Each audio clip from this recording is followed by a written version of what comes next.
Prioriza automáticamente. Hay algo que no está... Pero con el tema tecnológico, pero bueno, tengo el placer y el orgullo de presentar esta noche a la doctora Débora Táger, que es, bueno, conocida por todos los que estamos aquí esta noche, pero la voy a presentar. La doctora Débora Táger es doctora en psicología, psicoanalista, profesora titular de la materia Estudios de Género en la Facultad de Psicología de la Universidad de Buenos Aires, cofundadora y miembro del Foro de Psicoanálisis y Género de la Asociación de Psicólogos de Buenos Aires. Gran amiga. Débora, esta noche, el título de la presentación de Débora es Psicoanálisis para Todes, por una clínica post-patriarcal, post-heteronormativa y post-colonial. Débora, avanti. Bueno, muchas gracias Magdalena, muchas gracias al colegio por invitarme. Magdalena, cuando me dijo ¿cómo te presento? Le digo como tu amiga. Yo tengo un vínculo muy lindo con ella y de hace muchos años, y también con el colegio de alguna manera. Me siento amiga del colegio porque fue en este espacio a partir de una invitación de Magdalena en el año 2007, 2008, en el cual volví a escribir en psicoanálisis, que hacía varios años que no estaba escribiendo porque había decidido no escribir. Había decidido seguir como psicoanalista practicante, pero no escribir en el campo. Y fue a partir de una invitación de Magdalena al colegio, en ese momento en la calle cerca de Agüero, no me acuerdo bien cuál era la calle, que cortaba hacia Agüero. Me acuerdo que ella me invitó para hablar de los temas de diversidad, digamos, ya un interés, un tema que ella sabía que yo estaba trabajando, pero que no había sistematizado teóricamente para presentar. Y bueno, la invitación hizo que haga ese escrito que después se fue, digamos, después me seguí, digamos, me seguí entusiasmando. Y forma parte ese escrito del libro que se llama Psicoanálisis para Todos, con X, todes, lo pronunciamos cada quien como quiere, que es precisamente las posibilidades del lenguaje inclusivo, ¿no? Que en realidad tiene muchas entradas diferentes, pero lo más importante del lenguaje inclusivo, desde mi perspectiva, es el guiño, ¿no? Es la idea y la invitación fundamentalmente de salir del genérico masculino, digamos, salir de que el masculino nos define a todes, primero fue incorporar la femenidad, el O/A, la arroba, la X y la E en este momento, pero que en realidad hoy quiere decir las diferentes formas de la identidad de género, fundamentalmente, ¿no? Que es parte de lo que de alguna manera nos toca en el panorama arcoíris de este momento histórico. Poder entender de otra manera los existenciarios, y en el campo del psicoanálisis en particular,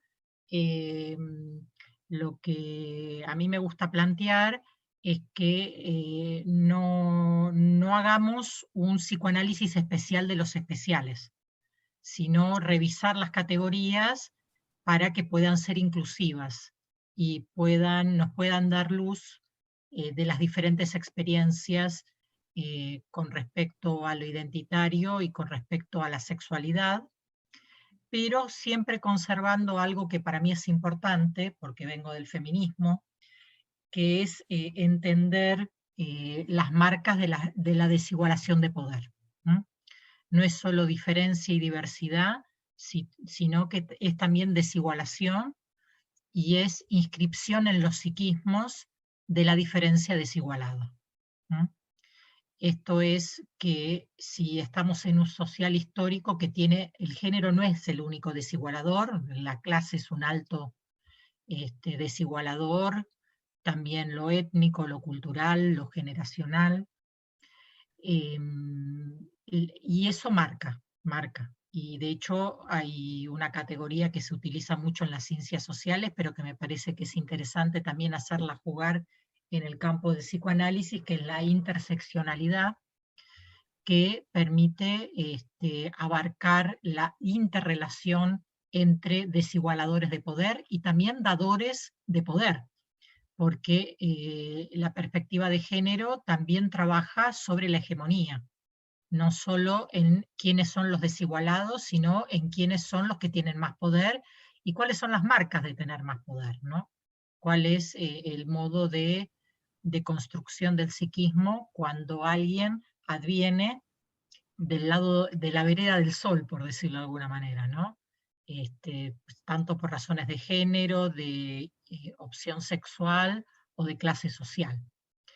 ¿Qué pasa cuando hay privilegios, ¿no? Y el horizonte que se abre de vida y de proyecto personal cuando hay privilegios, y muchas veces sin percepción de esos privilegios, ¿no? Los privilegios no se piensan, digamos, se aprovechan. Y muchas veces la propia percepción de quien está del lado de la vereda del sol es que se lo merece, o es algo bueno, que tiene que ver con sus habilidades, y es muy difícil ponerse en los zapatos de la otra persona, por decirlo de alguna manera. Y precisamente lo que yo trato de trabajar, y por eso el libro se llama como se llama la actividad, por una clínica post-patriarcal, post-heteronormativa y post-colonial, porque intenta no solamente develar estas marcas, sino pensar más allá de estas marcas. Y esto no es porque el social histórico en algunos aspectos se ha corrido, digamos, pero en otros aspectos continúa vigente y marcando estas desigualdades, pero me parece que la clínica no debe reenviar a esos lugares, porque si reenvía a esos lugares está siendo parte de los mecanismos de, por decirlo de alguna manera, de lo instituido, ¿no? Manda a lo mismo, y manda a un lugar donde mucha gente ha decidido fugar, y en buena hora, ¿no? Porque la desigualación genera muchos padecimientos, y genera padecimientos en plus. Es lo que sería un malestar sobrante. Un malestar sobrante debido a las injusticias y a los traumatismos ligados a las condiciones y las relaciones injustas. Entonces, en este sentido, les voy a explicar qué quiero decir con esto de lo postpatriarcal, o sea, a qué me refiero. Entonces, cuando hablo de postpatriarcal, me refiero a poder revisar desde esta perspectiva cuáles conceptos se siguen sosteniendo y cuáles quedaron atados a modos históricos de las relaciones entre los géneros, en un modelo de la diferencia jerárquica como naturalizada. Porque una cuestión es decir hay diferencia jerárquica y visibilizarlo, y otra cuestión es cuando lo naturalizamos, o sea que, por ejemplo, nuestra disciplina tiene muchos conceptos construidos en relación a lo binario, lo femenino y lo masculino, una cierta forma de entender la feminidad y una cierta forma de entender la masculinidad, que son en realidad un producto histórico, son las masculinidades y feminidades de la modernidad, y fundamentalmente de la modernidad tardía, ¿no? de todo el tiempo en el cual el psicoanálisis ha, desde sus momentos fundacionales hasta ahora, que tenemos más de 100 años, que precisamente es el fin de la época victoriana, ¿no? Desde ese momento, que es digamos, un periodo dentro de la modernidad, hasta la modernidad tardía, posmodernidad, que sería el momento actual, con los diferentes cambios que ha habido.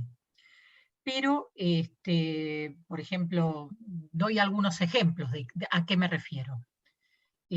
Por ejemplo, la teoría del padre, ¿no? Ligada al monopolio de la función simbólica que los varones tienen en el patriarcado. La conceptualización del padre como quien debe cortar, como quien aporta la función simbólica, es solidaria de una práctica social que tiene que ver con el lugar que los varones han tenido en este periodo histórico. Y de hecho hay algunos autores que consideran que cuando los varones empiezan a correrse de ese lugar por los cambios que ha habido en las relaciones entre los géneros y la entrada masiva de las mujeres al mercado laboral, la revolución sexual de los 60, etcétera, etcétera, hubo como una reafirmación en el campo de lo sutil y lo simbólico de esta concepción, ¿no? Es el momento donde se desamarra de los cuerpos y se habla de función más allá de quien se le ejerza, aun cuando se siga hablando con este nombre. O sea, si es más allá de quien le ejerza, ¿por qué tiene que seguir denominándose de esta manera? ¿Y por qué todavía se ven marcas de una idea de que esta función tiene que estar distribuida en personas y no puede ser algo que podemos ubicar en una misma persona ejerciendo, por ejemplo, función simbólica y función de apego? Que no es lo mismo que en la crianza es otro juego cuando es de a dos que cuando es uno solo. Distingo esta cuestión del juego entre sustraerse y que otro aparezca en escena, que eso es bastante interesante para la construcción del psiquismo, a pensar que este que aparece después es el que corta, o es el que ejerce la función simbólica. O como recambio de la cuidadora primaria que está gastada por todo el tiempo, fundamentalmente en crianza temprana. Entonces, esto sería, por ejemplo, un ejemplo de esto, de que hay autores que ya están pensando, más allá de hablar de función paterna. Por ejemplo, una autora en nuestro medio, que es Leticia Glosser, ¿no? Que habla de función de terceridad, ya nombrándola de otra manera. Entonces habla que ahí sí, no importa quién la ejerza, siempre que sea alguien que la pueda ejercer, digamos, porque no todo el mundo puede ponerse en esa función. Y también habla de la posibilidad de identificar estas corrientes incluso en una misma persona, ¿no? Esto que les decía hace un ratito. Y otro ejemplo de pensar postpatriarcalmente, o sea, de velar las marcas patriarcales y tratar de empezar a pensar postpatriarcalmente, podría ser las teorías acerca de la feminidad, ¿no? Por ejemplo, desamarrarla de la femineidad normal igual el deseo de hijo. Ustedes me dirán que está desamarrada y yo les diría sí, pero no, digamos un poquito, pero no tanto. Todavía seguimos pensando en algún punto que la femineidad adulta lograda es la maternidad, y todavía no hemos interpretado, a mí me parece, en su justa medida, la novedad histórica de mujeres ejerciendo femineidad y autorizándose a no tener hijos por deseo, ¿no? Que esto es una novedad histórica. Lo que no quiere decir que en toda la historia de la humanidad hubieron mujeres que no tuvieron hijos, pero, y que a lo mejor no deseaban, pero ese deseo era algo que no se podía expresar abiertamente. Y la novedad histórica es esta, ¿no? Mujeres que plantean que no está en su proyecto de vida o que es un deseo más o menos, ¿no? Es un deseo que puede ser y puede no ser, que es parte de un panorama que tenemos en la actualidad. Que el fiel de la balanza puede definirse ahí con un deseo de baja intensidad y que es parte de también el paisaje actual. Entonces, esto es un primer corrimiento, ¿no?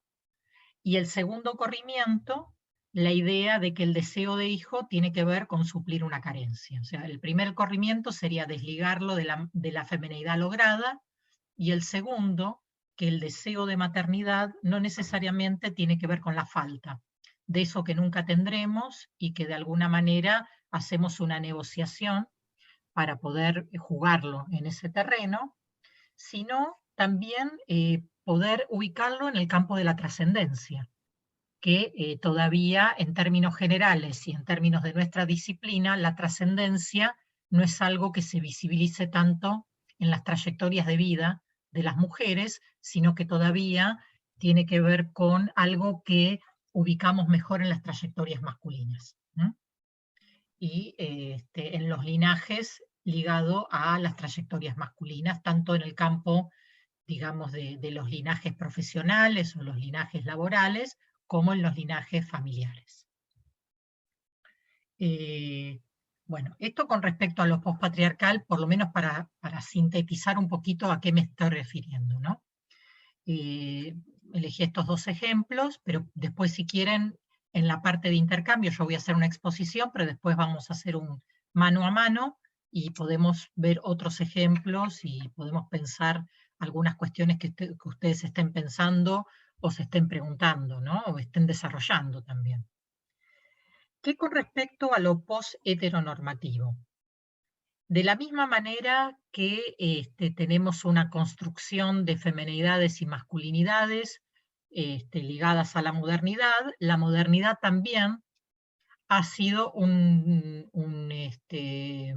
ha tenido un orden sexual que es el orden sexual de la, digamos, de la heterosexualidad ligada a la procreación. En el sentido de que ha construido las categorías de heterosexualidad y de homosexualidad, no es porque no existían antes el sexo y el deseo sexual en personas del mismo sexo, pero ha construido la categoría, ¿no? Se jugaba de otra manera. Entonces, como ha tenido una base muy fuerte en la heterosexualidad heteronormada, digamos que ahí voy a diferenciar entre heteronormatividad y heterosexualidad, que no es lo mismo. La heteronormatividad es la idea de que la heterosexualidad es la mejor sexualidad o la sexualidad deseable. La heterosexualidad es el deseo por alguien de otro sexo, que puede no ser la hegemónica y puede no ser la deseable, ¿no? En todo caso, es la que hasta las nuevas técnicas reproductivas era la necesaria para garantizar la reproducción. Y en este sentido, si bien el psicoanálisis desde el principio ha postulado que la pulsión no tiene objeto, no hemos sido consecuentes con este desarrollo. Es decir, muchos de los constructos, muchos de los conceptos y muchos de los desarrollos han hecho digamos, una no consecuencia con este principio. Y hay muchas, digamos, hay muchas marcas de eso, digamos, en los escritos y en las prácticas, y además hay parte de la historia negra del psicoanálisis, que es digamos, una reunión de 1921 del Grupo de los Miércoles, donde se decide que no se va a permitir o no se va a habilitar como psicoanalistas a los homosexuales. Precisamente porque había como un miedo a el efecto que los homosexuales podían tener en los pacientes. Entonces no se dice abiertamente, pero de alguna manera, de hecho hasta hace muy poco tiempo y todavía no en forma abierta, alguien que se reconoce como homosexual no lo va a decir en su colegio o en su escuela psicoanalítica, porque esto va a tener impactos muy fuertes con respecto a la derivación de pacientes y con respecto a muchos aspectos que tienen que ver con la vida dentro de las comunidades psicoanalíticas. La gente que se autodefine como gay o como lesbiana o como diversa y se autoriza como psicoanalista es muy poca. Es muy poca y es muy reciente.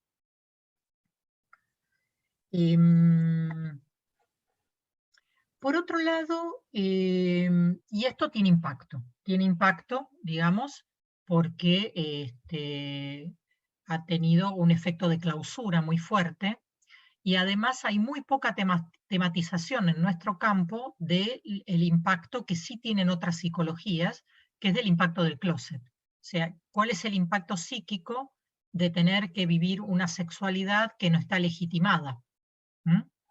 ¿Qué pasa con un tipo de asunción de una sexualidad? Porque no es una elección, es una asunción. Toda la sexualidad es algo que debemos asumir, no es algo que elegimos. ¿Qué pasa cuando hay ciertos modos de la sexualidad y en los últimos tiempos de la identidad que implican derroteros complejos, tanto en términos familiares como en términos escolares, como en términos vinculares en líneas generales, y el impacto que tiene asumirse con una sexualidad no tan legitimada? También es cierto que parte de lo que está aconteciendo en los últimos años es que ya hay generaciones de personas que nunca han estado en el closet. Tenemos, y esto también es una novedad, y hay que poder entenderla en sus trayectorias de vida. Por lo tanto, no es la homosexualidad, no es la diversidad solamente, sino que es la diversidad en el contexto histórico y también en, digamos, las posibilidades de desarrollo de vida y de armado de familia y de un montón de cuestiones. Por ejemplo, algo que a mí me impactó mucho cuando lo leí, porque me permitió resignificar mucho de lo que yo veo en mi clínica. Hay un texto que me gusta mucho de Judith Butler, que se llama algo así de si el parentesco es de antemano heterosexual, donde ella comenta, por ejemplo, escenas como una escena de un velorio o de un duelo, donde alguien llora mucho la partida de un amigo, y en realidad no es un amigo, sino que es una pareja que nunca tuvo ese nombre. O sea, quien está llorando ahí es un viudo, pero que no tiene nombre de viudo. Entonces es un llanto que tiene que contenerse dentro de la imagen del amigo, cuando en realidad, si no se contiene, es un exceso porque no entra dentro de la figura de lo legible.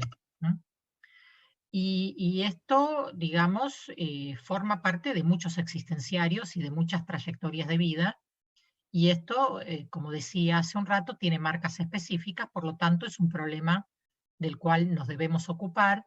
Y también lo post-heteronormativo en este sentido es primero tematizarlo, incluirlo como modelo propio, como forma de pensar propia, y también poder ir viendo cuáles son los modos en los cuales alojamos. En este sentido, lo digo porque todavía hay quienes buscan cuál es lo traumático familiar para que alguien sea diverso sexualmente, o cuál es lo traumático familiar para que alguien sea diverso identitariamente. De hecho, esto en términos identitarios, todavía hay que explicarlo, y es un debate al interior del Foro de Psicoanálisis y Género, donde no tenemos una última palabra. Están quienes piensan la teoría traumática y están quienes pensamos que tenemos que empezar a pensar la diversidad sexual e identitaria como parte de la diversidad humana. Y si vamos a explicar una identidad de género trans, vamos a tener que explicar también una identidad de género cis. No la tenemos que dar por dada, ¿no? De la misma manera que nadie explica por qué alguien es heterosexual y mucha gente quiere explicar por qué alguien es homosexual. Es decir, que todo lo que se escapa de lo normado, hay una tentación de explicarlo, ¿no? De ir a ver qué tipo de madre tuvo, qué tipo de padre tuvo, qué ausencias tuvo, cuáles fueron, etcétera, o si hubo seducción temprana, etcétera, etcétera, etcétera. Bien. Y con respecto a lo postcolonial, esta es una línea que estoy empezando a trabajar y estoy empezando a ver y me estoy encontrando con lo decolonial y lo postcolonial, que tiene dos raíces diferentes, pero lo que yo quiero marcar fundamentalmente es la recuperación de lo local en la producción, en muchos sentidos. Digo, soy alguien que se filia muy fuertemente con la producción psicoanalítica latinoamericana y argentina, en particular, y que trata de recibir los textos de la metrópoli no como metrópoli, sino como otros colegas que están pensando en otros lugares, descentrándome en que todo lo que venga de París es lo auténtico, o los diferentes lugares donde son metrópoli en cada momento. Y también porque para estos temas en particular, la producción nuestra es bastante más interesante que en las metrópolis psicoanalíticas. Fundamentalmente porque, por ejemplo, con respecto a la ley de identidad de género, tenemos una ley que está enmarcada dentro de la perspectiva de derechos, del derecho a la identidad, y que tiene que ver con una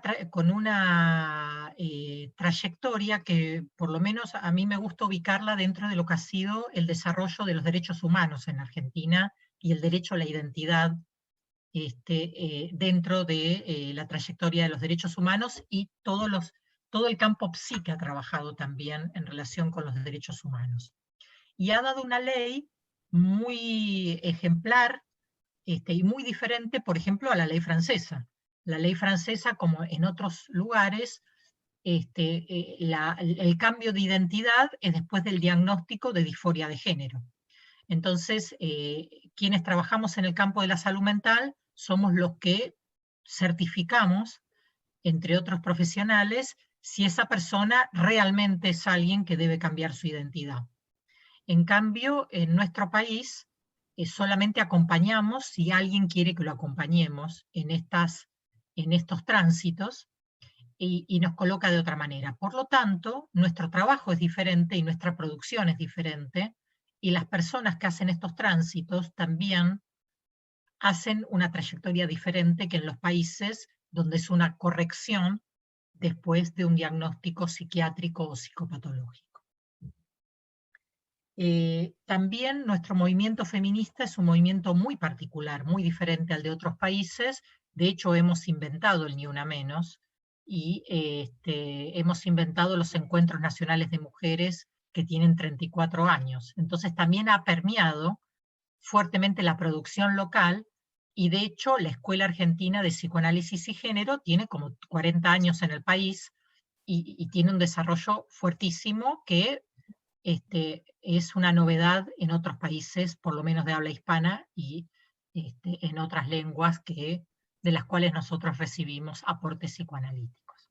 Bueno, esto es para explicar un poco qué quiero decir con lo que estoy diciendo. Cuál es la elección tiene que ver con los diálogos que he tenido con Magdalena, ¿no? A partir de la lectura que ella ha hecho del libro, y me dijo que le gustaría que hable un poquito qué quiero decir con estas palabras, y después me pidió, una vez explicado esto, que presente el capítulo 9, que tiene un título muy sugerente, que es, lo voy a leer porque siempre lo digo al revés, que es: con el psicoanálisis solo no alcanza, pero sin el psicoanálisis no se puede. Es un artículo en el cual yo le hablo a los colegas que en los últimos tiempos se empiezan a interesar por los estudios de género y el diálogo con el psicoanálisis. Y hay de todo, por supuesto. Los malos, por supuesto, no están acá. Acá todos los que están acá son respetuosos y buenos, y respetuosos y buenos. Pero, digamos, hay muchas cuestiones que a mí me parece como interesante develar en principio, y después algunas cuestiones que yo he leído de algunos escritos, pero fundamentalmente lo que quiero, más que, no quiero criticar porque no es mi estilo, yo no soy alguien que critica, sino que soy alguien que dialoga para poner el propio punto de vista. Entonces, en este sentido, parte de lo que veo es que hay un interés muy grande por estos temas. Es un interés que tiene que ver con una clínica que ha cambiado, porque la demanda ha cambiado, las personas que se acercan vienen con otros planteos, y algunas personas también dentro de nuestro campo que se han interesado en los últimos años, se han interesado en la interpelación muchas veces en sus propias familias, ¿no? Las adolescentes del pañuelo verde han interpelado muy fuertemente al interior de las familias a sus propios familiares, padres, madres, abuelos, etc. Y entonces ha empezado a haber mucho interés. Pero parte de lo que yo encuentro, y que esto a mí me sorprende, es que algunas personas que realmente se interesan no han abrevado del psicoanálisis con perspectiva de género, sino que se han dedicado a leer filósofas, ¿no? O filósofes, que son fundamentalmente Butler y Preciado. Y esto a mí me llama la atención, no porque no me parezca interesante leerles, pero me llama la atención porque es ir a buscar a la filosofía cuando hay mucho trabajo dentro de la propia disciplina. O sea, hay diálogos que ya se han dado dentro de la propia disciplina y es como, primero, desaprovechar un trabajo hecho, y por el otro lado es colocar a los temas de género y diversidad por fuera del campo. Que me parece que es una de las cuestiones más difíciles, de poder entenderlo como algo de adentro, no solamente como algo de afuera. Una vez dicho esto, que a mí me llama la atención, porque es muy insistente, pues me llaman de muchos lados y veo que, o leo las bibliografías y veo casi no veo autoras y autores de este campo, del campo de psicoanálisis y género, sino que veo muy fuertemente estas autoras y otras autoras más, ¿no? Yo que sé, Rita Segato, que también viene del campo de la antropología, pero no veo una Irene Meller, no veo una Marta Rosenberg, no veo una Ana Fernández, ¿no? Por decir algunas autoras, una Mabel Burín o un Juan Carlos Volnovich.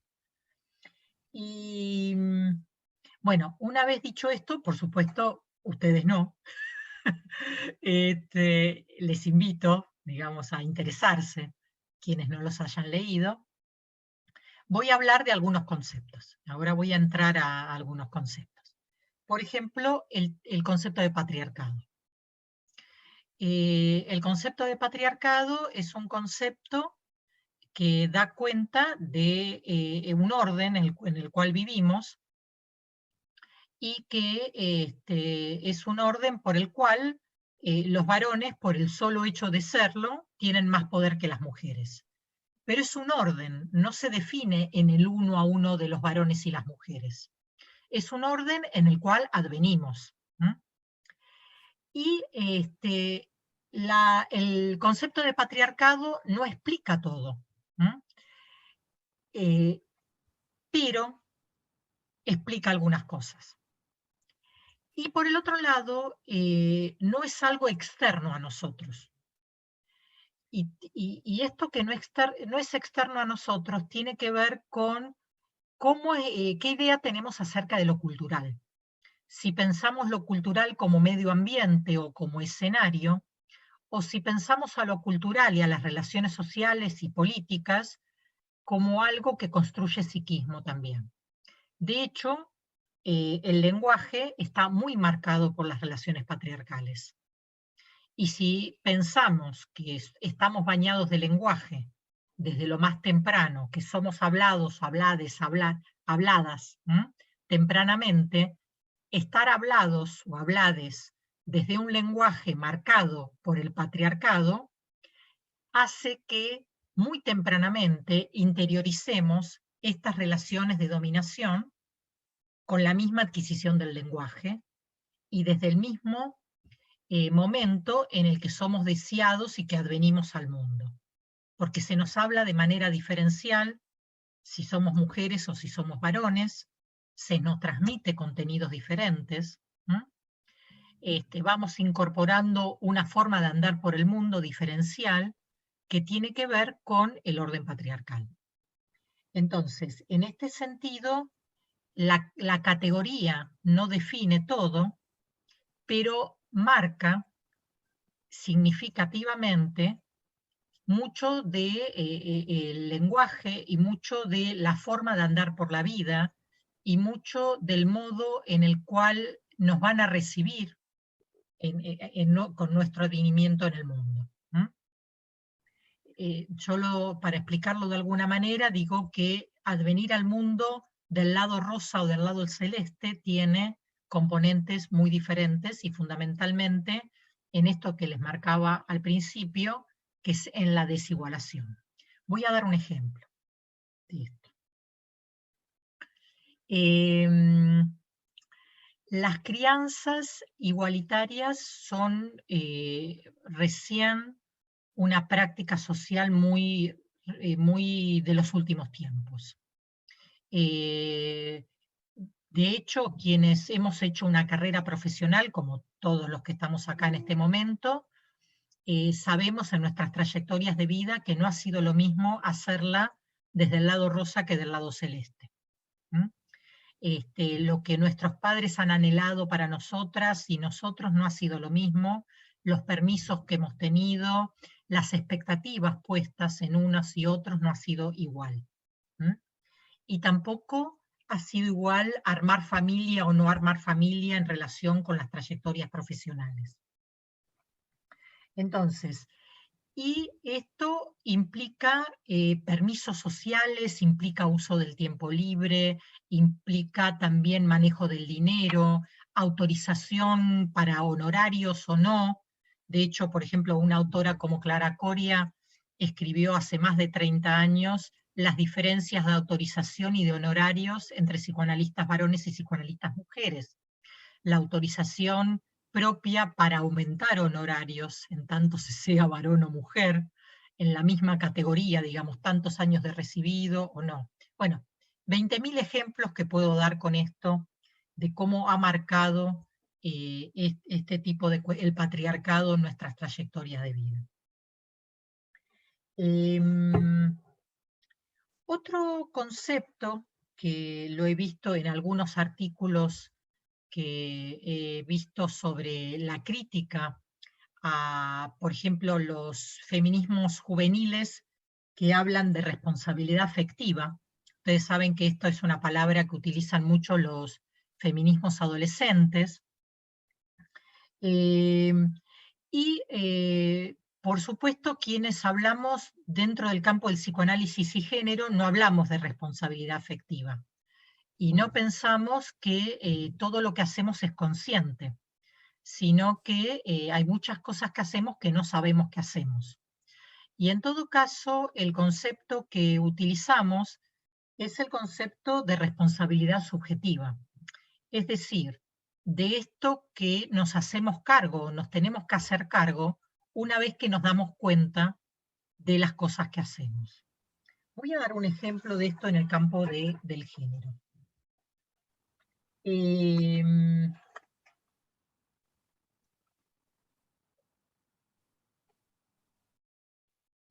Las chicas adolescentes le piden esto a los varones, ¿no? ¿Y por qué le piden esto a los varones? Porque ven que los varones se desresponsabilizan mucho más que ellas con respecto a las relaciones afectivas. Y esto es algo que lo ven, pero es algo que acontece. Fundamentalmente porque los varones son subjetivados para darle menos valor al amor romántico que las mujeres. Y además, para, digamos, con un poquito más de impunidad con respecto a algunas acciones con respecto a lo sexoafectivo, ¿no? Que de alguna manera es lo que ha devenido en los scratches que hemos visto fundamentalmente en 2018 con respecto a varones, que es parte de lo que han planteado las chicas, ¿no?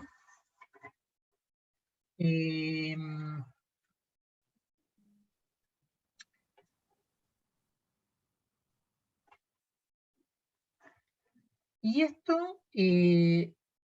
esto ha pasado incluso en varones que no habían sido subjetivados tan patriarcalmente, pero que algo de esto se había deslizado y que hacían uso de los dividendos patriarcales, esto es, la forma diferencial de subjetivación temprana y la autorización en lo sexoafectivo para cierto tipo de conductas que las pibas veían como una imposición.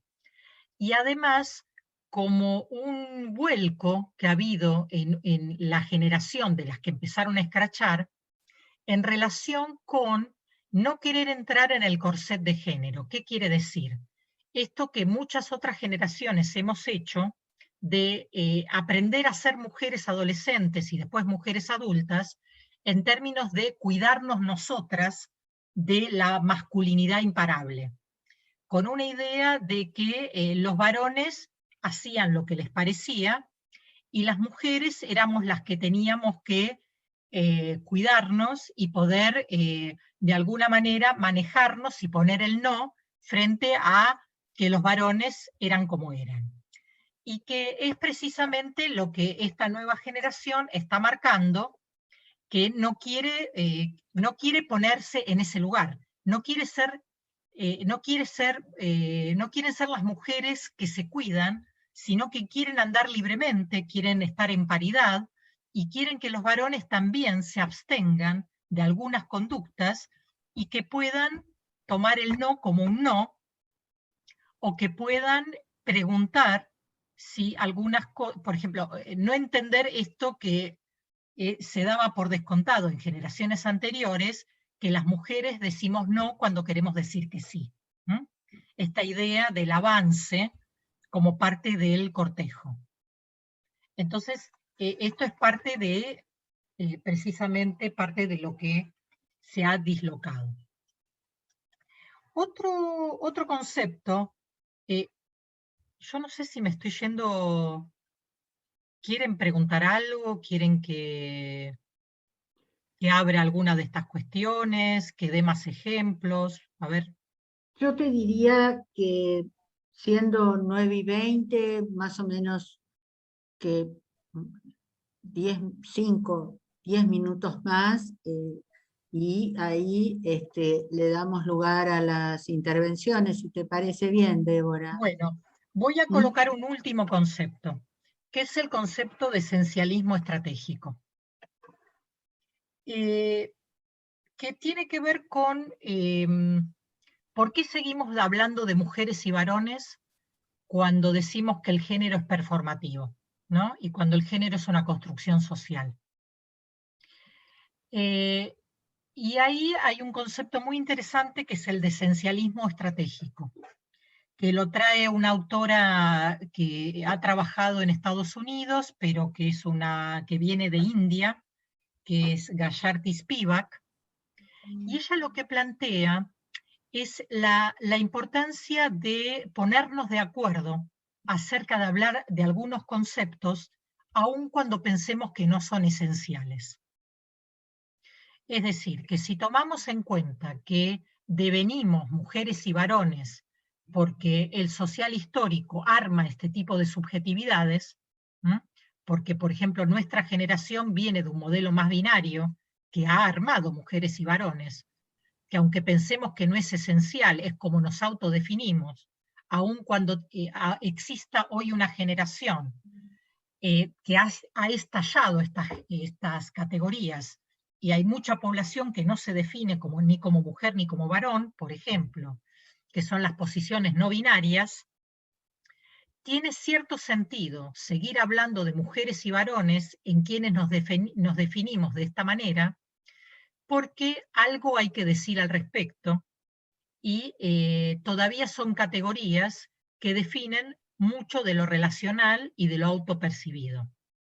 No son categorías que dejaron de decir algo, sino que coexisten al mismo tiempo personas que nos definimos como mujeres y varones, personas que esa definición es acorde a cómo nos han nombrado en la infancia, personas que se definen como mujeres y como varones y que no es acorde a cómo han sido definidas desde la infancia, y personas que no se definen ni como mujeres ni como varones, y que tampoco es acorde en general a cómo han sido definidas desde su infancia.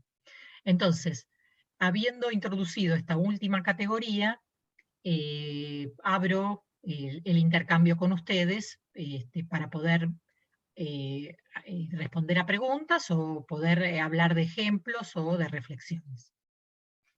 Muchas gracias. Bueno, gracias, Débora, doble gracias por tu generosidad para conmigo. Pero queda abierta para que hagan intervenciones, comentarios, preguntas. Como es habitual, los socios del colegio ponen esa aplicación de levantar la mano, y los invitados pueden intervenir a través del chat que habilita el Zoom.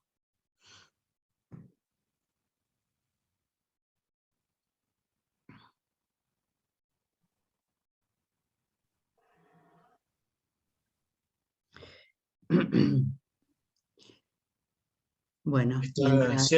Cielo Rolfo. Cielo. Gracias, Débora. La verdad,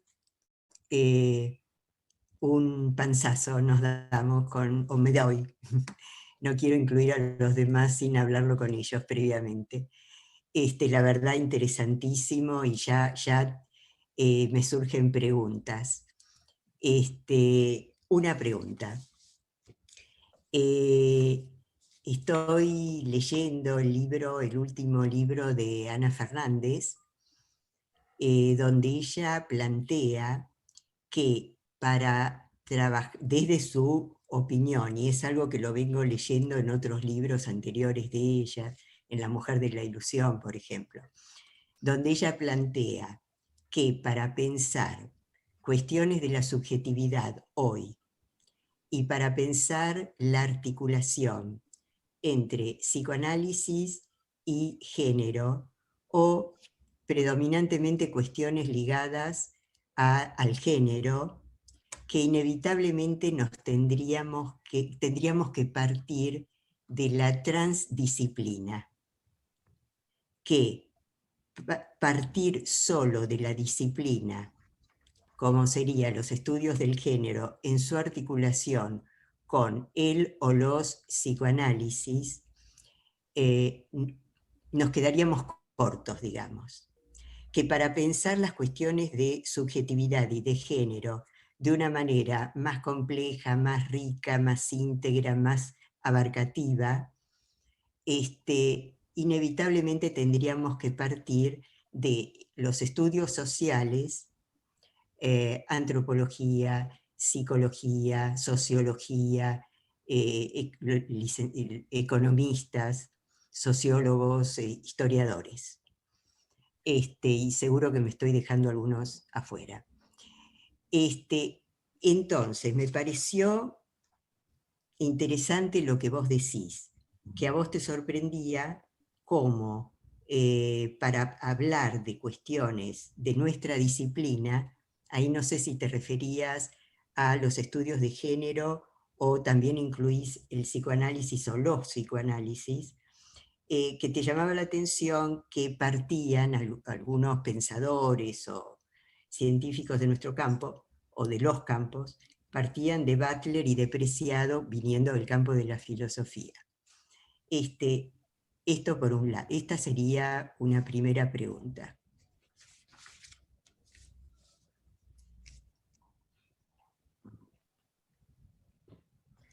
Bueno, me parece una pregunta interesantísima.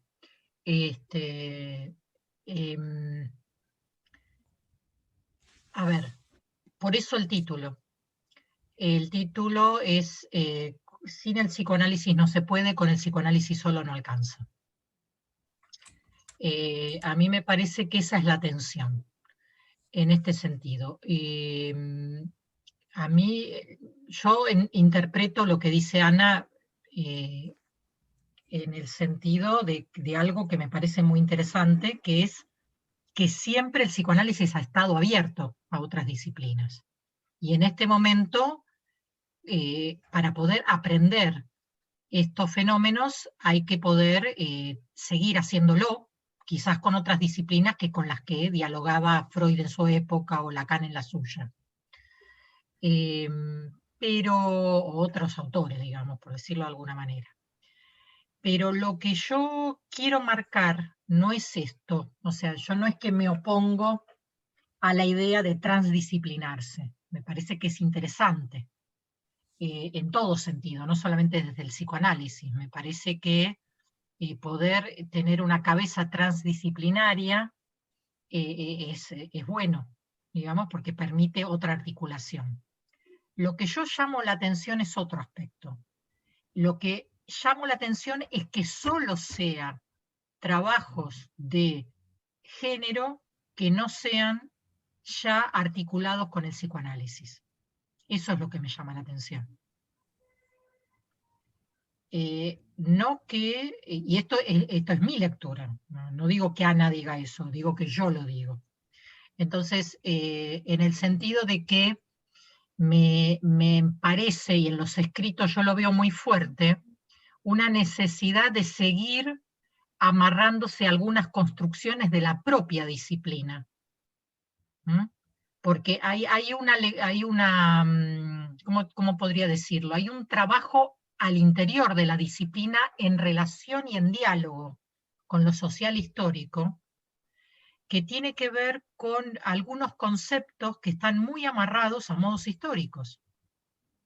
Entonces, no es solo en el diálogo con las otras disciplinas, sino que es en la revisión interna.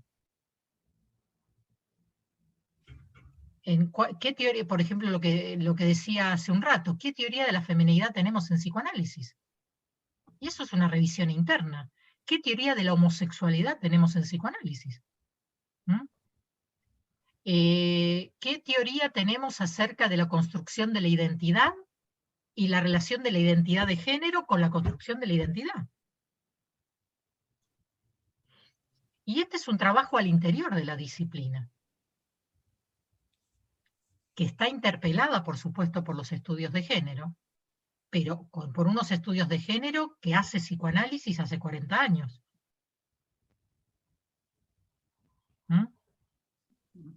Quizás no, es una tensión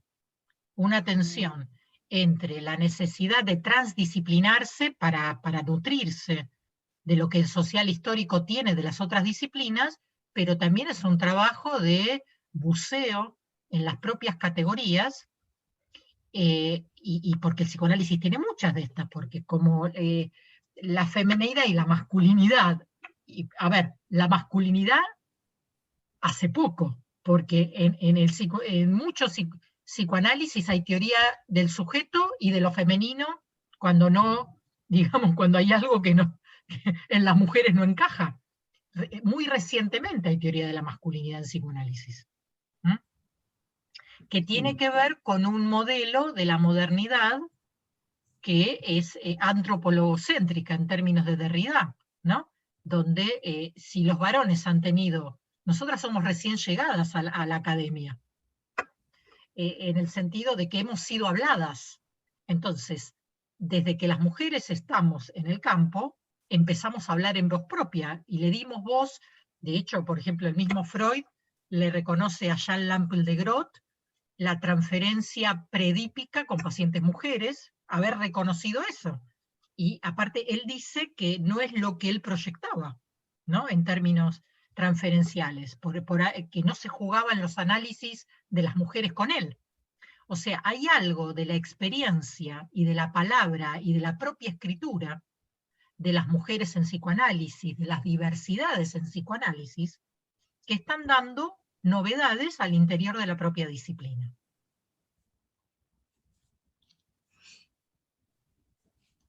Bueno, está Juan Carlos Perone con la mano levantada, y voy a leer antes algunas intervenciones que están en el chat. Bueno, un agradecimiento de Pato Robledo, Laura Fagioli, que dice que coincide con lo expuesto por vos, Débora, pero dice que le rechinó el hecho de separar las producciones de les psicoanalistas de les autores de la antropología y la filosofía. Hay autores muy importantes de Latinoamérica como Julieta Paredes, Adriana Guzmán, María Galindo, etc. Creo que parte de este comentario lo acabas de responder. Franco Martín Vago dice que, bueno, quiere agradecerte, dice que estamos siendo testigos de un cambio histórico colosal, dice que es nuestro deber estar a la altura de las circunstancias. Aún quedan instituciones que siguen usando el concepto mujer y hombre como categoría política, y dudo que hayan leído al menos la intervención de Paul Preciado en el Colegio Freudiano de París. La pregunta es, ¿se abre este debate o intervenciones con instituciones como la EOL o la AMP?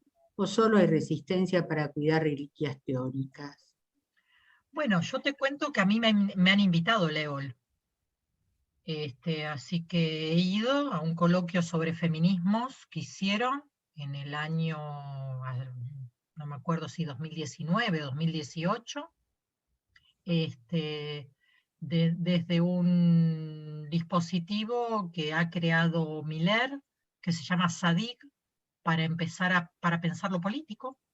Entonces, el grupo de la EOL de acá pensó que lo político que había que pensar en Argentina en ese momento era el feminismo como movimiento político. Invitaron a muchas teóricas del feminismo de diferentes disciplinas, y a la única psicoanalista con perspectiva de género que invitaron fue a mí, que tuve ese gusto, y bueno, hablé con ellos, y bueno, no sé qué habrá quedado después con eso que hablamos, o que yo fui a compartir, pero me invitaron. Bueno, Juan Carlos Y Perone. otra cosa, a ver, que sí sé que muchos jóvenes y jóvenes se me acercaron y estaban contentísimos, o sea, estaban, qué suerte que viniste, gracias por venir. Fue muy, muy lindo eso, por lo menos de las generaciones, digamos, más nuevitas. Y también vi cosas muy interesantes en ese coloquio, vi muchos cochecitos, vi mujeres dando la teta, cosa que en otras generaciones no pasaba.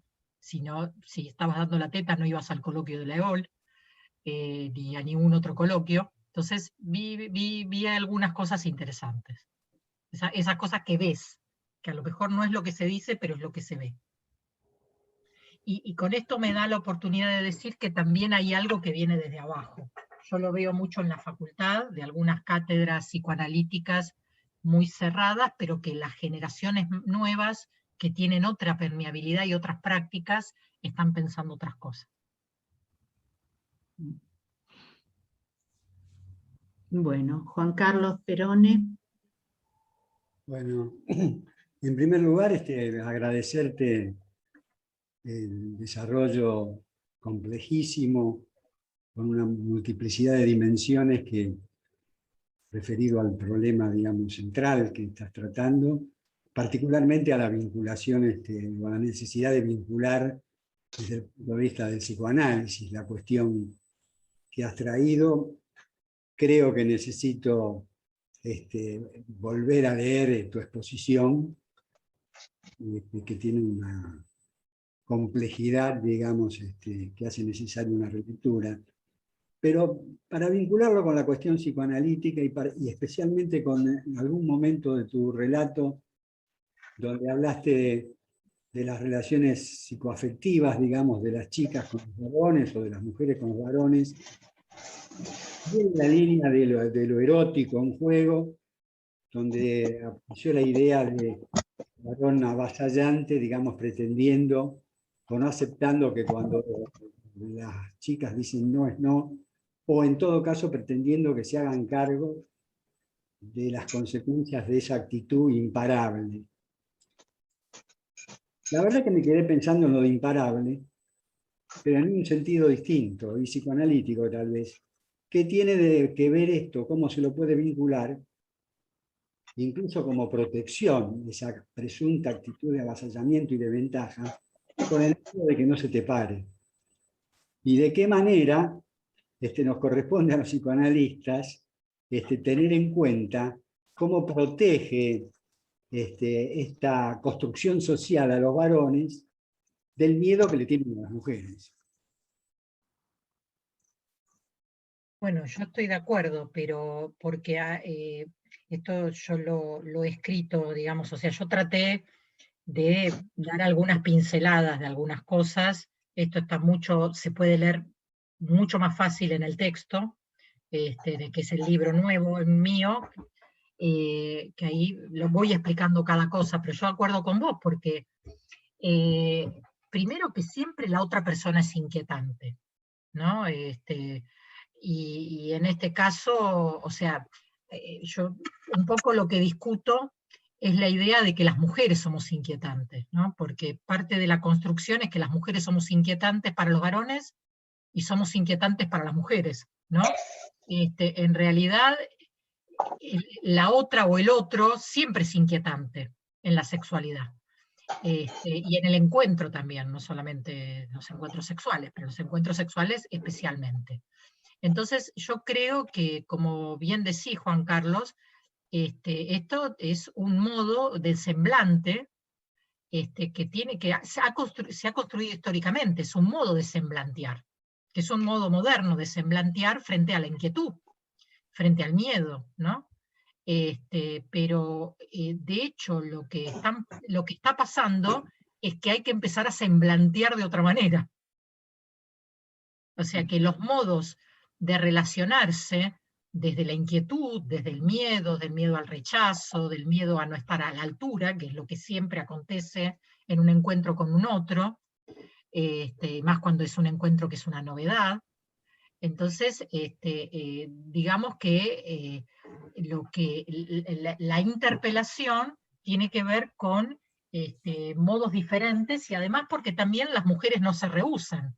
El rehusamiento femenino también ha sido histórico, porque esto también se ve en la clínica y no solo de jóvenes, qué pasa frente a las mujeres que se manifiestan como deseantes, ¿no? Que precisamente una cosa es semblantearle a la que te tiraba el pañuelito, que semblantear a la que te dice me gustás y quiero estar con vos hoy, ¿no? Entonces, esto es parte del desencuentro entre los géneros en este momento, precisamente porque ha caído el guión de la escena erótica de la modernidad. Y entonces hay que ver cuáles son las nuevas formas de arreglárselas mujeres y varones con lo inquietante. Y esto es lo que forma parte del panorama actual, que es una incógnita. Gracias. Mariana Wikinski. Hola, bueno, gracias Débora por tu presentación. En el colegio tenemos un gran grupo de miembros del colegio. Constituimos un taller de género donde tratamos de estudiar y ponernos al día con algunas cosas. Y muchas, creo que represento en parte lo que piensan muchas de nuestras compañeras, tenemos la sensación de estar llegando siempre tarde, ¿no? Como que vamos intentando construir una nueva mirada y ya hay algo que de todos modos nos vuelve a dar vuelta a la mirada que podemos construir, con lo cual hay algo en el intento de acercar conceptos que nos va quedando siempre como en un terreno como un poco pantanoso, ¿no? Hasta que logramos encontrar cierta firmeza, pero después de pronto se nos resbala de nuevo porque hay otra mirada que nos vuelve a conmover, ¿no? Y frente a esto, muchas de las miradas que vamos teniendo respecto de los avances que ha tenido el feminismo, para decirlo en términos muy genéricos en el último tiempo, nos dejan pensando muchas cosas respecto de nuestra propia posición personal, ¿no? Somos de diferentes generaciones además, así que tenemos mucho que procesar en relación a eso. Y ahí creo que con todas las dudas del caso, y ahora sí hablo en términos personales, la consigna que se dio en la lucha por la interrupción voluntaria del embarazo, la consigna vinculada con el cuerpo, a mí siempre me hizo ruido.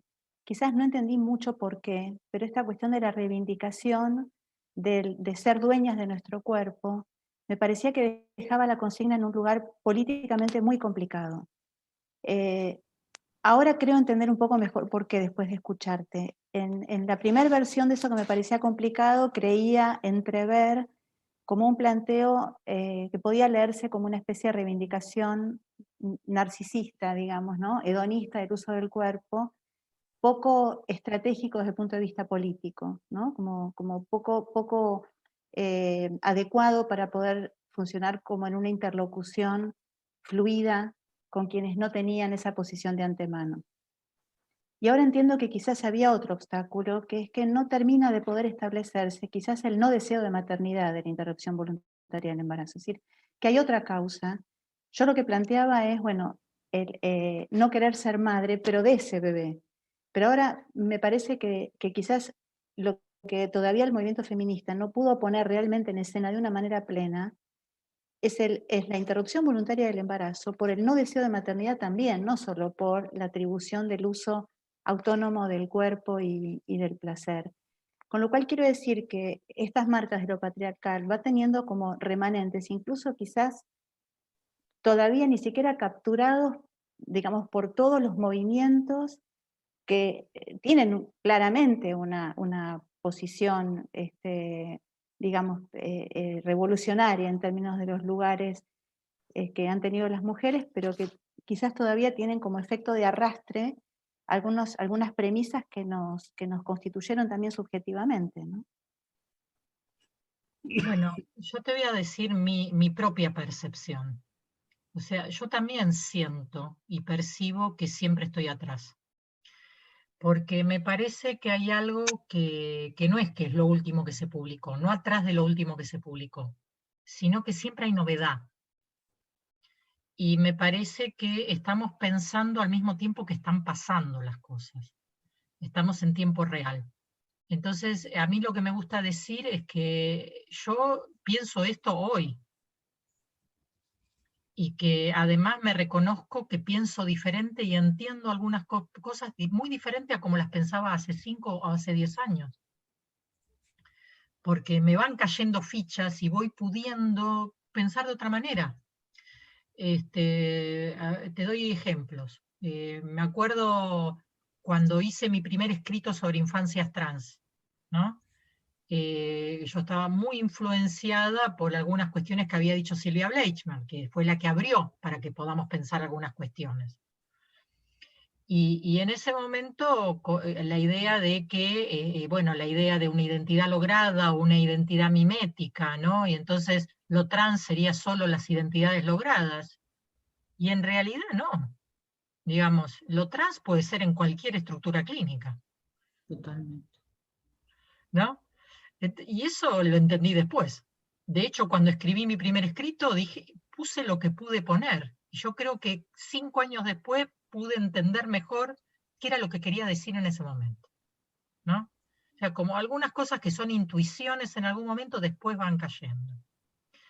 Y esto que vos planteás sobre el tema del cuerpo, me parece que tampoco se dijo abiertamente todo lo que se pensaba porque no se podía decir. Porque hay un tema que por lo menos yo he aprendido, que ahí voy a hablar de cómo lo veo, ¿no? Que una cosa es la verdad y otra cosa es la consigna política. Pues, me acuerdo, hace muchos años, lo puedo decir también porque ha cambiado de manera de pensar. Por ejemplo, la misma Marta Rosenberg, que es una teórica que, digamos, es una militante fuerte, pero además es una teórica recontrafina del psicoanálisis feminista. Y a mí me gusta mucho lo que ella hace y siempre me gustó dialogar con ella, pero hace 12 años me acuerdo que estábamos en una actividad y ella decía que las mujeres que abortaban tenían culpa, que estaba bien que aborten, pero que igual iban a tener culpa. Y me acuerdo que una abogada feminista que estaba ahí, era un evento, y yo había escrito con Ana Fernández otro escrito que decíamos que la culpa tenía que ver con la clandestinidad. Entonces me habían invitado a hablar. Y entonces una de las abogadas, no sé si era Nelly Minchersky o alguna de las amigas de ella, ¿viste? porque estaban en la campaña, le dice, Marta, por favor, no digas eso, porque yo le digo eso a un juez y me falla en contra. ¿Entendés? Bueno, en su último escrito Marta dice otras cosas, porque también ha cambiado de manera de pensar. Entonces, pero me acuerdo de esa anécdota porque para mí fue muy, muy interesante, ¿no? Muy interesante de cómo vamos haciendo cosas, cómo vamos pensando en situación, cómo nos van cayendo las fichas. Pero además la consigna no podía ser el derecho a no ser madres, porque no lo iba a votar nadie. Y para que salga la ley, tenía que ser el tema de la salud de las mujeres. Tenía que ser que no se mueran mujeres por aborto clandestino. Entonces, la consigna de verdad no la ibas a escuchar.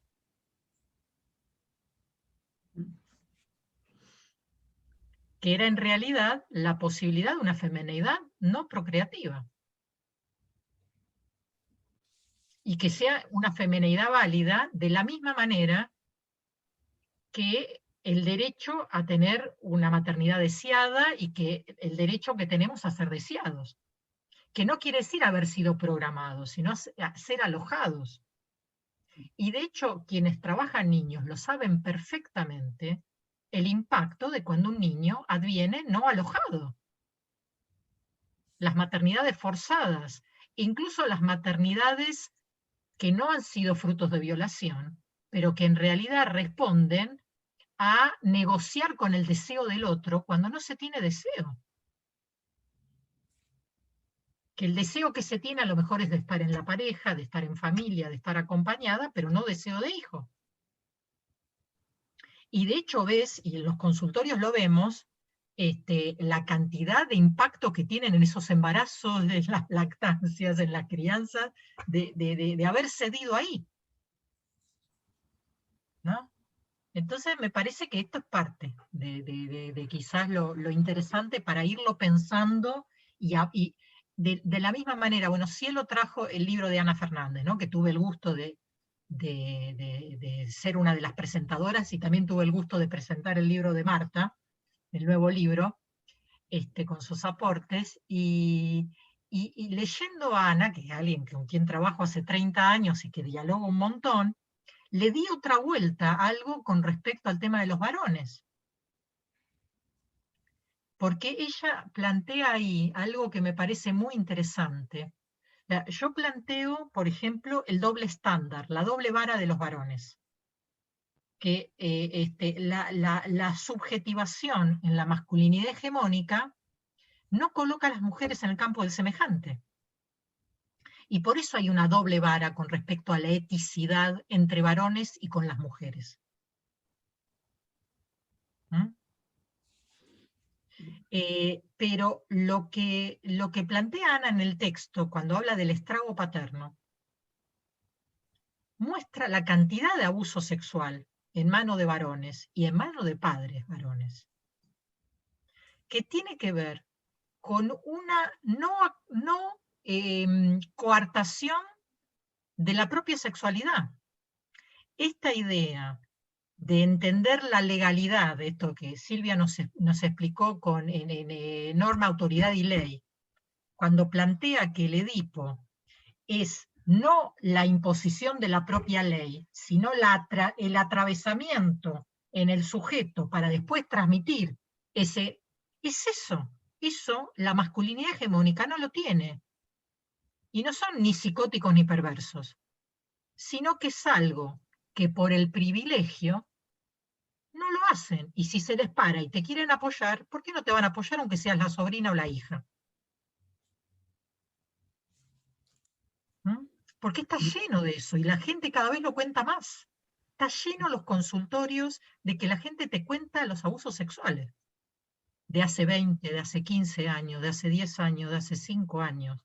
De resignificación de cosas que no se significaron de esa manera. De cosas, pero que tiene que ver con esto que vos estás diciendo que te das cuenta. Y esto que estoy contando que me di cuenta porque está dicho ahí, ¿viste? Esta cosa, ¿por qué tanto? Porque en realidad esta cuestión de la subjetividad para el privilegio en el género, del género privilegiado, ha hecho que no se coarten de lo que quieren hacer, porque lo han podido hacer. No esta idea de lo ético, de no hacer cosas que podés hacer porque no corresponden. O sea, no es que solo no hago lo que no puedo, sino que no hago lo que no debo, aunque pueda hacerlo.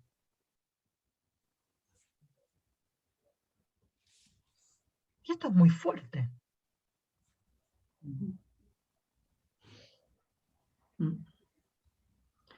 Bueno, voy a leer algunos de los muchos comentarios y preguntas que hay en el chat. Benjamín Usorquis, bueno, te agradece y pregunta, me interesa aclarar, ampliar el último concepto de esencialismo estratégico y su relación con el concepto de género performativo. ¿Sigo, leo otros o preferís que No, ese contestar? porque ese es Dale. muy puntual. Bueno, Sí. vos viste que lo que pensamos últimamente es que el género es performativo. Es decir, que tiene que ver con los gestos, que tiene que ver con el lenguaje, que tiene que ver con la acción, y se va interiorizando en términos de una performance, ¿sí? Y que no hay nada esencial al género. Esto, bueno, es a partir de la tematización de Butler, pero de una sistematización de cuestiones que venían siendo pensadas. Entonces, esto, que el género sea performativo, no quiere decir que no haya varones o mujeres o que no haya género, que esto es lo que trae Gallart y Spivak con la idea de esencialismo estratégico. O sea, que no creamos que el género es esencial, que alguien que se autodenomina como mujer, por ejemplo, lo doy en el ejemplo, no es esencialmente una mujer, sino que es un advenimiento y es una performance, es una práctica. Pero no porque, porque sea una práctica, no es. O sea, algo que no es esencial no quiere decir que no es. Es. Es en tanto existencia, no en tanto esencia. Y es interesante trabajarlo desde ahí porque permite decir cosas acerca de. Entonces yo puedo decir cosas acerca de lo femenino, aun cuando yo no diga que lo femenino es esencial, ni estructural, ni nada de todo eso, ¿sí? Aunque sea una construcción social y en términos subjetivos una práctica de sí, para decirlo de alguna manera, eso no es menos verdadero. Y eso también me abre para otras cuestiones, por ejemplo. Me abre para las cuestiones de los tránsitos. Cuando me preguntan, digamos, esta cuestión que siempre se dice, en la infancia, si alguien se denomina como trans, ¿hay que denominarlo como trans o hay que esperar? Porque después va a cambiar. Entonces, pensar de esta manera te permite denominar a alguien como se denomina, aun cuando después cambie. Porque es la verdad del momento, y la verdad del momento debe ser alojada, aunque sea una verdad provisional. Te permite decir algo de esa persona y le permite a la persona enunciar algo de sí en ese momento, aun cuando después devenga otra cosa. Entonces, esto es lo que a mí me parece interesante de este concepto. Bien. Bueno, siendo las 9:56, voy a leer algunos de los comentarios que hay en el chat. Claudia Arín comenta que, bueno, muy interesante y cuestionadora al interior de una práctica marcada por las categorías binarias y excluyentes y necesitada de replanteo de categorías y conceptos hasta hace poco explicados como dentro de la teoría, pero determinadas por lo social histórico y por la hegemonía de poder al interior de las instituciones, sí, para sostener su continuidad. Bueno, Adriana Honig te agradece y dice que cree recordar que Milce Dio Bleichmann y Manoni han trabajado hace años ya al interior del psicoanálisis cuestiones de género.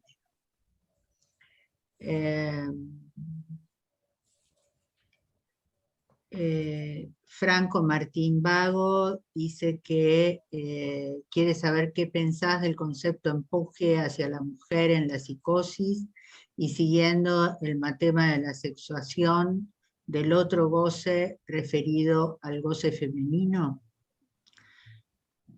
Te leo uno más, en todo caso después más, porque estamos cortos de tiempo. Dice Ángela Zangada, bueno, que es un placer escucharte, y dice que se queda pensando en esto de que los privilegios muchas veces son incluso no advertidos y no aprovechados. Y también pensaba en la interseccionalidad. En tal sentido se me venía una frase así como: no es lo mismo ser mujer cis que ser mujer trans. Y en tal sentido, cuando puedo acompañar a algunas mujeres trans en sus procesos singulares, siempre tengo esa pregunta en mente: ¿cómo volver pensables los privilegios? ¿Cómo hacer para que no operen, o al menos operen lo menos posible? Si pensamos que es algo que nos atraviesa, me parece siempre un desafío estar advertida de eso.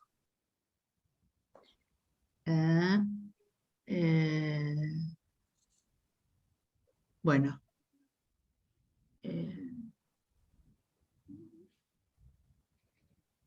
A ver.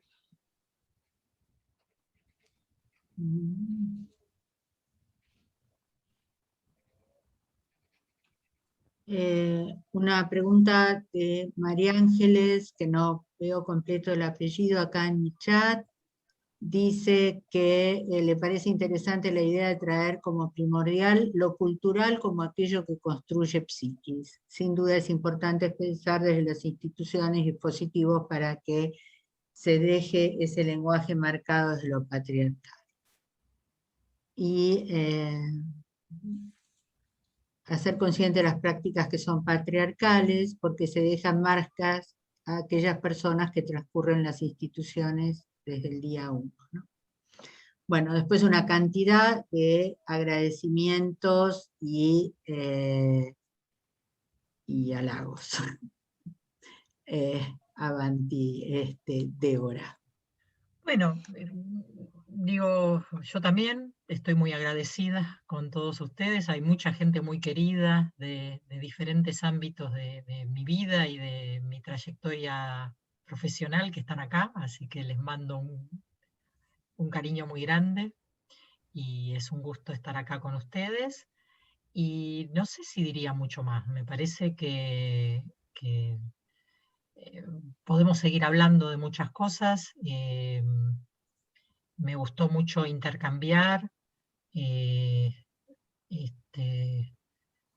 parece que está bueno poder plantearse nuevas cuestiones y que estamos pensando mientras acontece la vida. Estamos en un momento de mucho cambio y la buena brújula es el alojamiento hospitalario, ¿no? De lo que la otra persona que nos viene a contar lo que le pasa, digamos que se sienta que podemos escuchar lo que tiene para decirnos, ¿no? Y que vamos a tratar de ponerle conjuntamente palabras al dolor, para que duela menos. Y me parece bueno, que este es uno de los caminos. Y es un condimento, digamos, yo lo que planteo es que todo lo que aprendimos en nuestra disciplina sigue valiendo y esto es algo que está bueno incorporar en nuestra caja de herramientas y ponerle a dialogar con muchos de los supuestos, que también hay categorías que hemos dejado de utilizar y utilizamos otras. Y bueno, nada, esto también es para dialogar, no es para, digamos, no es para tirar todo y traer lo nuevo, sino que ponerlo en diálogo con lo que vamos sabiendo. Y Y ahí me acordé una de las cuestiones que planteaba, sí, Emilce Dio-Blanchman es una de las pioneras, una de nuestras maestras fuertes, y yo reconocería también a Françoise Dolto. A mí hay muchas cosas que Françoise Dolto ha planteado que me han servido muchísimo para poder armar también mi caja de herramientas. Así que, como Mary Langer también, ¿no? Que fue una pionera de muchos de estos temas, bueno, que también es importante traerla hoy, ¿no? Así que, bueno, nada, gracias por la invitación, gracias por escucharme tan amorosamente, y bueno, seguimos. Bueno, los agradecidos somos nosotros en el colegio, nosotros y nosotras. Te agradecemos muchísimo, Débora, tu exposición y la buena disponibilidad para responder siempre. Bueno, les pido a todos que se desmuteen, así aplaudimos a la querida Débora. Gracias, Debo. Gracias, Débora. Gracias, Débora. Gracias, Débora. Gracias. Placer. Muchas gracias. Bueno, después Gracias, Débora. te reenviamos el chat, Débora. Dale, así veo un poquito los comentarios y también si hay preguntas que quedaron y todo eso. Dale. Gracias, Gracias. Chao, Débora. Gracias. Además, te agradecemos la generosidad. Sí, fue amorosa la exposición. Te agradezco la generosidad. Tengo debilidad por ustedes. Se nota. Sos muy generosa. Buenísimo, muy interesante. Gracias. Gracias. Amanda, espera que toque algo que dice Macanas. Ahí está. ¿Cómo hago para grabar el chat? ¿Querés que te lo saque? ¿Querés que te lo mande? Dale. Bueno, perfecto. Ahí va. ¿Me lo mandás por mail? Sí, sí. Bueno, buenísimo. Bueno, muchas gracias. Buenas noches. Buenas noches.